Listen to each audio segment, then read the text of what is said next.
warahmatullahi wabarakatuh. Kami dari kelompok 1 ingin mempresentasikan hasil kerja kelompok kami yang berjudul Definisi Ruang Lingkup dan Sejarah Perkembangan Tasawuf. Sebelumnya, izinkan saya untuk memperkenalkan diri. Perkenalkan, nama saya Novalia Romayanti, kemudian ada Selvi Depani Putri dan Putri Oktavia Sari sebagai rekan kelompok kami. Di sini saya sebagai moderator dan pembaca materi pertama, lalu dilanjutkan oleh Saudari Selvi Depani Putri sebagai pembaca materi kedua, dan terakhir akan dilanjutkan oleh Saudari Putri Oktavia Sari. Definisi tasawuf. Tasawuf secara sederhana dapat diartikan sebagai usaha untuk menyucikan hati sesuci mungkin dengan usaha mendekatkan diri kepada Allah, sehingga kehadirannya senantiasa dirasakan secara sadar dalam kehidupan. Ibnu Khaldun pernah menyatakan bahwa tasawuf para sahabat bukanlah pola ketasyawufan yang menghendaki kashful hijab, tersingkapnya tabir antara Tuhan dengan makhluk, atau hal-hal sejenisnya yang diburu oleh para sufi di masa sesudahnya. Definisi tasawuf secara etimologi atau bahasa. 1. Tasawuf berasal dari kata sufah, yaitu sebutan bagi orang-orang yang hidup di sebuah gubuk yang dibangun oleh Rasulullah SAW di sekitar Masjid Madinah. Mereka ikut Nabi saat hijrah dari Mekah ke Madinah. Mereka hijrah dengan meninggalkan harta benda, mereka hidup miskin. Mereka bertawakal, berserah diri, dan mengabdikan hidupnya untuk beribadah kepada Allah Subhanahu wa Ta'ala. 2.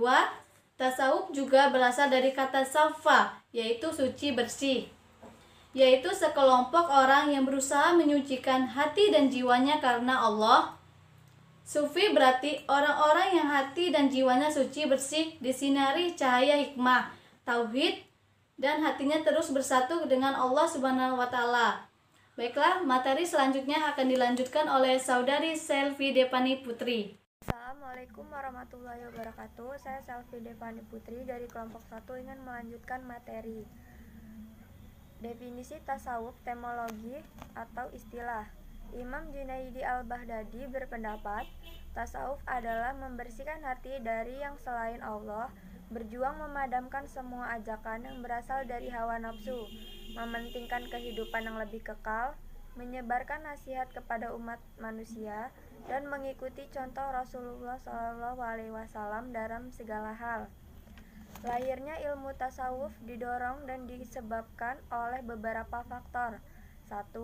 Reaksi atas kecenderungan hidup hedonis yang mengumbar syahwat, serta cenderung mementingkan nilai-nilai kebendaan. 2. Perkembangan teologi yang cenderung mengedepankan rasio yang kering dari aspek moral spiritual. 3. Katalisator yang sejuk dari realitas umat yang secara politis maupun teologis didominasi oleh nalar kekerasan, penipuan, dan memperturutkan hawa nafsu. Ruang lingkup tasawuf. Tasawuf adalah nama lain dari mistisme dalam Islam. Di kalangan orientalis barat dikenal dengan sebutan sufisme. Kata sufisme merupakan istilah khusus mistisme Islam, sehingga kata sufisme tidak ada pada mistisme agama-agama lain. Tasawuf bertujuan untuk memperoleh suatu hubungan khusus langsung dari Tuhan. Hubungan yang dimaksud mempunyai makna dengan penuh kesadaran bahwa manusia sedang berada di hadirat Tuhan. Tasawuf atau mistisme Islam adalah suatu ilmu yang mempelajari suatu cara bagaimana seseorang dapat mudah berada di hadirat Allah Subhanahu wa Ta'ala atau Tuhan. Tasawuf atau mistisme dalam Islam beresensi pada hidup dan berkembang mulai dari bentuk hidup kejuhudan atau menjauhi kemewahan duniawi. Tujuan tasawuf untuk bisa berhubungan langsung dengan Tuhan. Dengan demikian, maka tampaklah jelas bahwa ruang lingkup ilmu tasawuf itu adalah hal-hal yang berkenaan dengan upaya-upaya atau cara-cara untuk mendekatkan diri kepada Tuhan yang bertujuan untuk memperoleh suatu hubungan khusus secara langsung dari Tuhan. Sekian, terima kasih. Materi selanjutnya akan dilanjutkan oleh Putri Oktaviasari.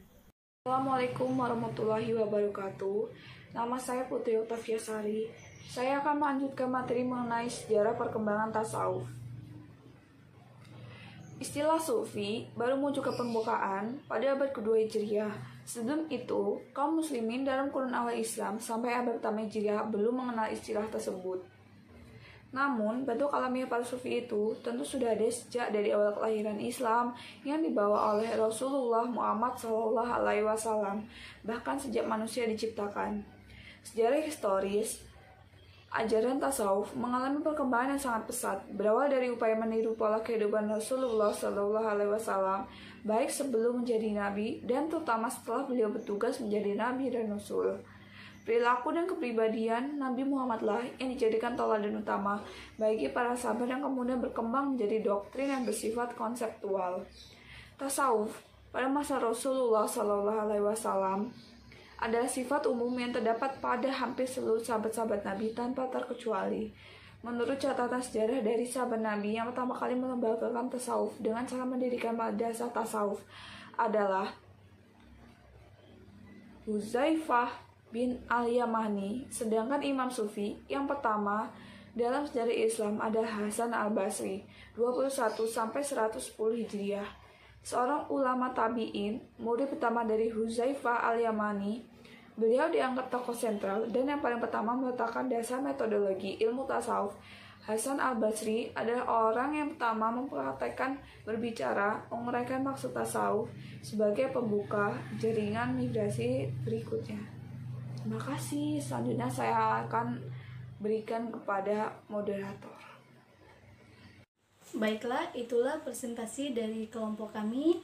Bila ada tutur kata yang salah, baik yang disengaja maupun tidak disengaja, kami mohon maaf dan kepada Allah kami mohon ampun. Dan sebelumnya kami ucapkan terima kasih kepada Bapak dosen Herman Satrimantara MPD yang telah memberi kesempatan kepada kami untuk mempresentasikan hasil kerja kelompok kami. Sekian, terima kasih. Wassalamualaikum warahmatullahi wabarakatuh.